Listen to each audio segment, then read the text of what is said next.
One, one, one shot, now the future is yours. Go. Well, it's Tuesday and it is the NBL1 show thanks to Coles Express. I'm Megan Hustwaite. Pete Hooley is with me as usual. We've got plenty to talk about today. We definitely do. There's still a lot of competition going on around the country. We know there's still lockdowns affecting some of the other parts. We're really excited. There's some big storylines coming out and some good announcements coming later on in the show. Before we get into all the NBL1 action, we have to talk about our brilliant bronzed boomers. Oh, I mean, incredible. I mean, no one touched on it better than Andrew Gaze in his little segment, how emotional it was. Just really exciting for the sport in general and how far we've come. And I guess this is really just the start of something really special. And I saw an article saying how this level of excellence really has grown from everyone in the past, and including the Opals. We've seen how successful the Opals have been to really put Australian basketball on the map. So congratulations to everybody who's ever donned the green and gold. Male and female, we're getting to a really special part in Australia. Yeah, well said. Okay, we've got two big guests coming up today, Carley, Vogue and Jack McVeigh, and a big announcement coming up too as well. But let's wrap up the weekend that was, and we'll start with NBL1 West. And both Coburn teams got knocked out of the 8, and they're now facing must-win games next round. Well, the men dropped from 8th to 9th and the women went from 9th to 7th. And as you said, must-win games for them to get back into the 8. They've got to play Perth and then they'll face Southwest. So really exciting. But this is what's happened with the West. We know how close the NBL1 West competition has been. There's probably been the most buzzer beaters in games and we see that on the ladder. So looking forward to seeing how that turns out. The Joondalup men are 8th on the ladder right now and they face Rockingham and Geraldton, two very tough games. So the race for the 8 could come down to percentage, which really would be the perfect way to decide the finals placings in the first season of NBL1 West. Well, it really would, and that's what it means. Every possession matters, and we see some highlights here, and that's how exciting it's going to be in the West. In 8th place Mandurah, they played Lakeside, and they beat them by 40 points 2 weeks ago. So that's a tough challenge for the Cougars if they want to make the 8, but anything's possible. We've seen it all. We've seen full court buzzer beaters. We've seen absolutely anything, so I'm looking forward to seeing how that plays out. Well, speaking of Mandurah, let's head over west now and speak with one of their stars. We do love a Vogue on the NBL1 show, and joining us this week is Carley Vogue. Welcome to the show. Thank you. Thanks for having me. Now, a big performance for you at the weekend for Mandurah. How are you enjoying it over there? Yeah, loving it. It's definitely one of the reasons I kept coming back over the years was just because it's like a family. It's a good culture, and yeah, we had a lot of new young girls this year, so we started off a bit slow, but we're starting to make a run now, so we needed to win all these games just to make a chance of making finals. I think we deserve to be there. So this last weekend will, I think, determine whether or not we will. So hopefully, fingers crossed, we do. Well, what do you think changed in terms of the mindset, the way you guys were playing? Was there anything particular you guys come together and said, this is what we've got to be better at? Because as you said, every game is so important. Was there a certain point that you feel like everything changed? For me personally, it was just my mindset. Like at the beginning of the year, I wasn't really looking to score. And I think that hurts my team a bit because I am the biggest player on the team.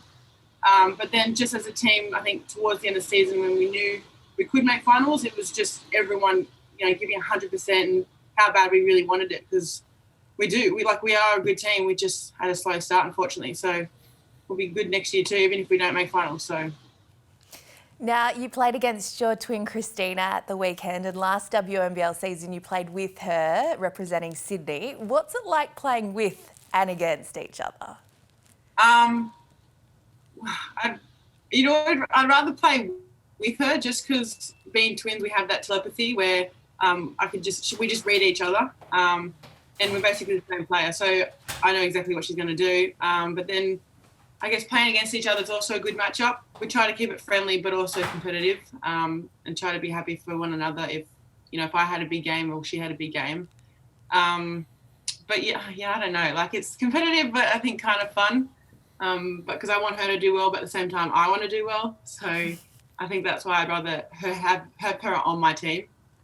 But yeah, it's kind of cool that I can do both, play with her and then play against her in the off season. Well, no doubt it would be fun, and we spoke a little bit there about the WNBL hub last year. So how did you find it? We've had a lot of girls on the program to talk about their experiences. Some people loved it, some people didn't necessarily enjoy it. What about the basketball and away from the court? How did you find that experience? A bit of both. Like, it was up and down because, you know, it was such a short season with games basically every second day. So I guess sometimes I was having issues with injuries or just little nigglies. But I guess then that put me in my head a bit for games. So it wasn't my best season, but I'm just glad I was able to be part of it. And then off the court, I loved our team. Like, a brand new team, basically.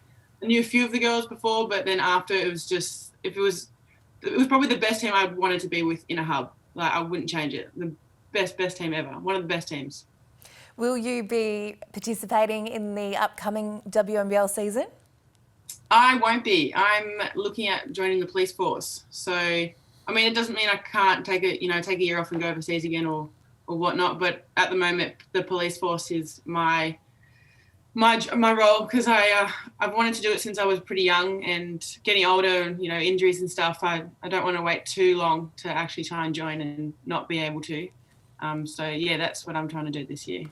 Well, that's really exciting. So what is your mindset like coming into this NBL1 West season? Because we see a lot of people come from the WNBL and even the NBL and come in and have to try and prove themselves to maybe try and get a big contract. So how have you seen your mindset attacking this NBL1 West season? You said now you're trying to put some more points on the board.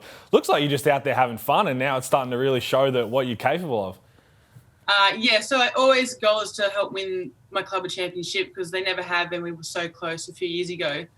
But I guess, yeah, like you said, I don't have to prove anything to anyone, because I'm not trying to get a gig in the WNBL or overseas. But yeah, just trying to have fun with it as I'm getting older. You know, I'm not going to be as consistent or, you know, as good as I used to be, especially before, you know, 2 ACLs. So now I'm just kind of having fun, but it's just having that balance as well, like trying to join the police, but also coming to perform and still do my job.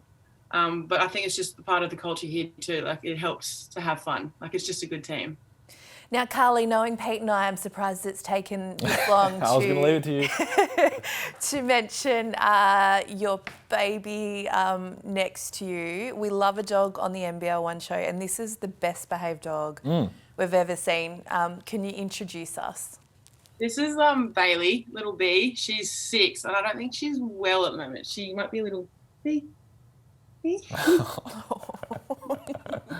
No, she's I got her over in Bundaberg 6 years ago when I was playing over there. So I got her for $50 outside of Target. Some little girl was just selling them. So that's $50 I ever spent, because Chris, my sister, loves her, and I absolutely love her. So yeah, it's just nice having a dog as well when you come home from training and, you know, just a long day. So yeah. Are you sure that was legit? Like, did the parents know that the little girl was selling that dog for $50? I'm not sure, but B was the last one in the box, and then I think the council were coming down and saying she couldn't sell, you know, out here. So I'm just glad I got her, because couldn't imagine life without her. So Well, Bee's living her best life right now. So that probably makes this next question pretty easy. So when you're not training and doing all your other stuff, what do you like to do away from the court, away from jobs, just to try and keep busy or keep mentally refreshed? I'm assuming there's a few dog walks in there. Oh yeah, absolutely. She's Jack Russell Maltese, so she's very active. But it's been raining a lot, so it makes it tough to get her out there. But yeah, I try to go to the beach or the park with her. And Chris is only 20 minutes away, so either go hang out with her, because we train on opposite days. So sometimes I won't see her all week. But then, yeah, just I guess read, and then just try and get through this recruiting process of the police, really. So trying that balance. Well, things are busy for you on and off the floor. Good to have the girl gang, the Vogue girl gang of Carley, Christina and Bailey, little B, back together. Loving your work on the court. But Mandra, thanks so much for joining us today. Thanks, guys. Let's change focus now and take a look at NBL1 Central. The West Adelaide women and Central Districts men have made their moves up the ladder. Well, they have. They had the lockdown and no games for a couple of weeks, but they were back, and no crowds, unfortunately, but some big games that we've seen, and that's what we wanted to see from the West Adelaide's women. They came back from this break and big upset win over the Sabres, and that was Jenny Rentala. We've had her on the show early on. She had double-doubles in both games, 11 and 11 versus Sturt, backed it up with 24 and 14 versus Woodville. I think we had her week 1. I think we did too, and still putting up numbers. That's what we expect to see from Jenny Rentala. Consistency. The Bearcats women sit 5th with 8 wins and 8 losses. And in the men's division, Central Districts made a huge jump from 7th to 4th on the ladder. First, they had a 84-61 win over South Adelaide, and then followed it up with a 118-64 victory over the Eastern Mavericks. That's a big win. It is, and Magok Manyang, he led the way 20-6 versus South, followed up with a massive game of 38-6 versus Mavericks, and some highlights from that game right there off the board to you, so it's going to be enjoyable. And again, NBL1 Central starting to heat up now again towards the business end. Every point matters, every game matters, and looking forward to seeing how it all plays out. Well, speaking of highlights, we've seen lots of them this season from this man, and we're looking forward to seeing what he does in the upcoming NBL season. But let's head over to North Adelaide now and chat with one of the stars. Welcome, Jack McVeigh. It's a pleasure to be here. Thanks for having me, guys. Now, a big weekend for you against Norwood, 27 points and 12 rebounds. You must be feeling good out there at the moment. For a personal performance, not too bad. I mean, it was a big game and we didn't come out playing the way we wanted to, so we didn't win the game. So, you know, we've put ourselves in a position where this weekend we have a doubleheader and we've got to win. But I'm feeling pretty good. Well, how have you found the season as a whole? Obviously missed the start of it and trying to find your feet within a team, but the buzz around NBL1 Central seemed to go another level this year as we expected. And it looks like when things are going well, you're having a lot of fun out there. Yeah, definitely. I mean, obviously it's always tough joining a team midway through. This would have been my 3rd season with the Rockets now, if last year's went ahead. So I know like a lot of the boys built those relationships, so it was easy for me to slide in, and it's been fun playing with like awesome bunch of guys and a really good culture. So it's a lot of fun. Well, we'll talk about the team that you've also signed with in just a minute, but how important has it been to have this NBL1 campaign, I guess bookended by 2 NBL seasons?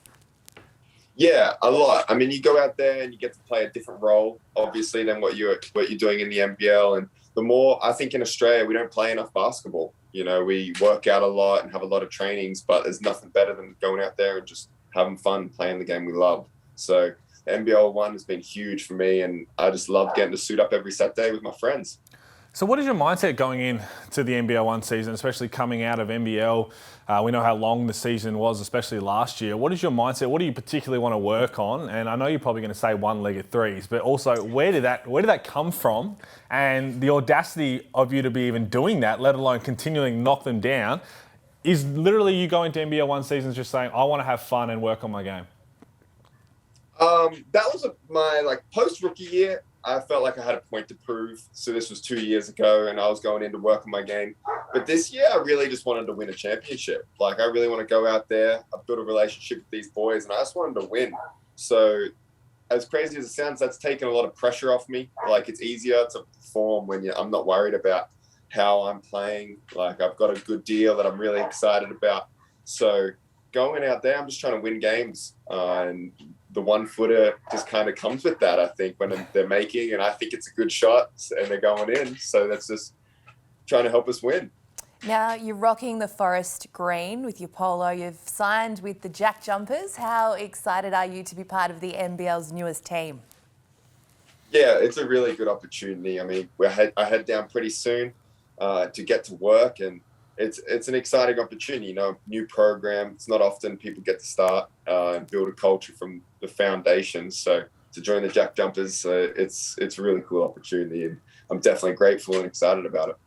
Well, a lot of the fans will be wondering, they've seen you, what you can do on the court, but what are you going to bring to the Jack Jumpers to start a franchise? You've got to start off on a positive note. And in terms of positive, there's probably no more positive bloke out there than yourself. So what can the fans expect both on and off the court from Jack McVeigh? A lot of energy. I mean, right now I'm just trying to get in an incredible shape. So I want to be the fittest guy in the NBL. Like that's my goal. Someone that can run and bring that at a next level. And then I make shots, you know, like I play hard and I have the ability to knock it down. Like 2 seasons now in a row, I've almost been 50, 40, 90. So when I shoot it, it's going in, and I feel pretty confident about that. And that's something I'm going to bring with an intensity and passion that's obviously that I don't need to describe. I love that answer. Cut that up and put it all over social media. Now, you've got a new club that's been built and a team that's been put together. Out of all the guys that have come together to form the Jack Jumpers, is there anyone in particular you're looking forward to playing alongside with?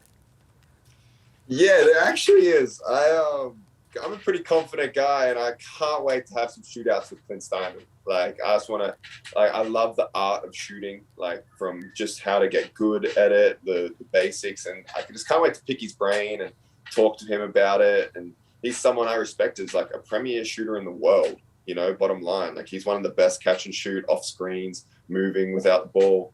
And he's someone that I'm really excited to like have some battles in like the one-on-one or just, you know, shooting workouts and all that. So he's someone I'm definitely very excited to pick his brain and have some shootouts and learn from his experiences. Well, speaking of shooting, I've asked this a lot from when we get guests from NBL1 Central. Without including your home venue, what's your favourite place to shoot at in the NBL1 Central League?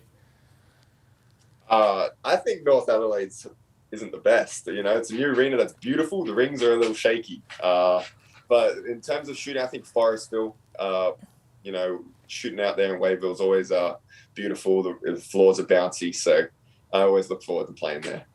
Now, you are like a bundle of joy. You're Mr. Positivity, you're a mood, you're a vibe. Is this all natural and organic? Like, what's kind of your mantra? How do you just carry this great positivity into every day? Oh, that's a really cool question, because it isn't always like, it's my character. Obviously, I don't fake it, but I wasn't always like that. When I was in America, I was kind of down. You know, I was sad, went through some tough times, and then I came back to Australia and really put a lot of effort into it. You know, so I do daily habits, whether it's some mindfulness or practicing being grateful, writing down grateful things or sending messages to people. So it's something I work on continuously. You know, it's not this natural thing that I've been given a gift to be happy. Like, I work at being happy and being grateful and all those things. And they're kind of the daily habits that I like to build and work on so I can try and put some joy in other people's lives. Well, the world will be a better place with a lot more of Jack McVeigh's, that's for sure. We love everything that you do, both on and off the floor. Cannot wait to see what you do for the Jack Jumpers. I know you're looking forward to this opportunity. We all are as well. So appreciate you joining us and good luck with everything going forward. Hey, thanks so much for having me, guys. And yeah, NBL1, man, it's awesome. It's an exciting time for a lot of hoopers out there. Well, unfortunately, COVID lockdowns are still very much a happening thing here in Victoria for NBL1 South, but also for NBL1 North, sadly, Pete. Yeah, unfortunately, community sport was announced that it won't be back for 2 weeks, and hopefully that does change. We never know what happens day to day with this, but hopefully we can get back to both states playing as soon as possible. I think everybody's working tirelessly to get the seasons back on track and finish before finals, but the most important thing now is if you are part of any of these states, any of these teams, check in with your mates, check in with everyone. It's a really tough time for everyone to have to keep snapping in and out. So we make sure that the most important thing is everyone's happy and healthy and staying safe. So if you're watching this, you're thinking, I don't know what to do, just send a text to a couple of people you might be who are affected and make sure they're doing all right. You can even DM us. We're always up for a chat. We're here for you. Well, you're going to want to see dogs, so that's going to be the main thing. If you want to see some happy dogs, we're always here for that. We can help you. We'll, of course, have any updates on both conferences on the NBL1 social media channels. Now, Pete, we have a new member to the NBL1 family. It is Zena Sport, and their co-founder, Donna Johnson, joins us on the NBL show this week. Welcome, Donna. Thanks for having us. We're really excited about this partnership. We are too. For those watching that aren't aware what Zena is, tell us a bit about what it is and what you provide. So Zena Sport is a startup business. We started it a few years ago, and basically we design a protective vest for women playing contact sport, and our range goes from an extra small to a double extra large. So we cater for juniors from 12 years of age right through. So, you know, women that are returning back to sport, having had children, you know, adolescent girls that are in their prime development years. You know, we really find that it's an important garment to be wearing if you're playing contact sport, particularly with the risk of rib and breast injuries. So where did this idea, I guess, come about? What was the first thing that really sparked this conversation of, hey, we need to look into this and something we really need to provide to female athletes? Yeah, well, it was something that I'd never even thought about or given any thought to whatsoever. It was just during a coffee with a girlfriend one Monday morning, and her 3 daughters had started playing AFL football. And we were just discussing the injuries that had occurred that weekend. And I just flippantly threw out there, I can't believe these girls don't wear any form of chest protection, given that they are at such a crucial stage of their development and they are playing, such a hard contact sport. So that's really where it started. And then I just continued the conversation on that night with Brad, and he sort of encouraged me to keep looking into it. And when I did, there was absolutely nothing available on the market. And I know, having had a son that played sport, each time he started, we went out and we decked him out in everything. So it was just something that I kept pursuing, I kept looking into. Initially, my focus was just adolescent girls playing football. However, it quickly grew to just take in a huge range of different, obviously every contact sport, and even professional women that, were playing contact sport as well. So we did our own research project because there was hardly any research around. And we came back with the information that there was a real need for something like this. So, it just progressed, and we spent 3 years designing and developing a vest that would be suitable for contact sport, would be lightweight, and would be comfortable and not impose at all on performance. Well, we're really happy that you've expanded into basketball. Now, you and Brad, you mentioned your husband, former Western Bulldogs champion, your family are down in Geelong, and of course we've got the Geelong Super Cats down there. So why did you and Zena Sport want to partner with the NBL1? I think because it's really important, there are just so many, females that do play basketball. And I think it's really important to partner with NBL1 because together we can educate these girls. When we go out and we speak to girls, we find that there's not a lot of conversation going on about breast injury and rib injury. And so we really want to try and normalise the conversation. So by partnering up with NBL1 and, giving this topic exposure and making, females feel more comfortable to talk about it and report it, we think that, the well-being of players is paramount. So, by joining forces and giving players the ability to wear such a vest, it just shows that together, we've got the health and well-being of women in sport at the forefront.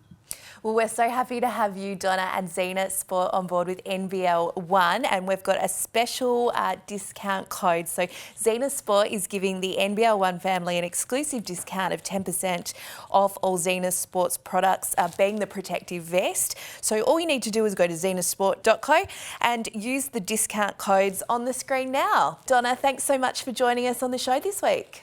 No worries. Thanks, guys. Team of the week time now. We're going to start with the women's team of the week. And Pete, there's some very familiar names in here. Well, there is only 2 conferences playing, but some really outstanding performances this weekend. Starting off with Teague Morrell from the Southern Tigers, 38 points and 15 rebounds versus Forestville. We've seen her feature a few times, and for good reason. When she's in this form, she's tough to stop. New name and a new face in Molly McKendrick from Easton. She had a huge weekend, averaging 24 points, 14 rebounds and 5 assists. Oh, massive weekend, and we'd like to see that in a doubleheader. And there's 3 spots left in this team of the week, but we've seen these names a lot. Alex Wilson, 39 points, 10 rebounds versus North Adelaide.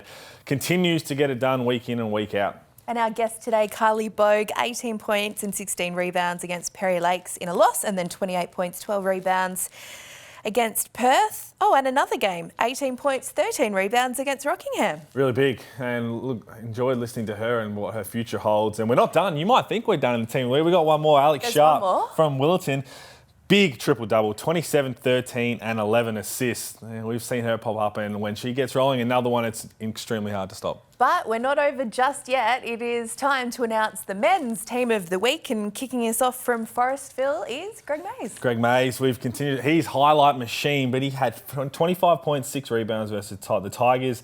Followed up with 22 and 15 versus South Adelaide. That's a nice double-double weekend for him. As we said, that is a highlight machine waiting to happen. Well, Julian Jacobs, we had him on the show a few weeks ago. He had a big weekend for Woodville, averaging 29 points, 10 rebounds and 13 13 assists. Well, he nearly had back-to-back triple-doubles, 1 rebound shy in that game versus West Adelaide. But what a massive weekend that is. And we just saw the highlights. We spoke about him in the Central, Magok Manyang, and massive weekend. He averaged 29 and 6, and he's a really exciting machine as well. And another guest from the show. It's kind of a highlights reel, an honour roll, which we like to see. Lachlan Cummings from Joondalup averaged 27 points, 12 rebounds and 5 assists over a very big round for him. Well, he might have had the highlight of the weekend, as we just saw there. Just getting his defender to just take a seat real quick, and a nice little buzzer beater. And then this man, we've seen him a few times. Speaking of highlights, you're always going to get him from Nick Pozzoglu, 23 and 17 in a loss, but then followed it up with 20 and 13.